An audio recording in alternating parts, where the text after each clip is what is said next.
ఎంతో విచిత్రంగా ఉంటుంది. సమయం మనతో పాటు ఉంటే స్వయంగా మనల్ని మనం రాజు అనుకుంటాం. అదే సమయం విరుద్ధంగా మారితే దీనస్థితికి చేరుకోవటానికి సమయం పట్టదు.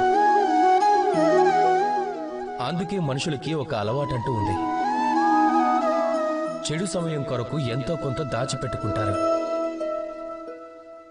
సంబంధీకులు, మిత్రులు చెడు సమయంలో చేయి వదిలేస్తారు. కీర్తి, విలువ చెడు సమయంలో వెళ్ళిపోతాయి. అందుకే వ్యక్తి ఆలోచిస్తాడు, డబ్బును ఎందుకు ఆదా చేయకూడదు అని. డబ్బుకైతే అలాంటి పట్టింపులేవూ లేవు. సమయం వచ్చినప్పుడు మారిపోవడానికి. ప్రపంచం కూడా అంటుంది డబ్బు ఆదా చేస్తూ ఉండండి అని, చెడు సమయాల్లో మీకు పనికొస్తుంది అని. నేనైతే చెప్తూ ఉంటాను, మంచి పనులు చేస్తూ ఉండండి, ఆనందంగా ఉండండి. మీ మీద అలానే ఈశ్వరుడి మీద విశ్వాసం అనేది ఉంచండి. చెడు సమయం ఎప్పటికీ రానే రాదు. రాధా కృష్ణ.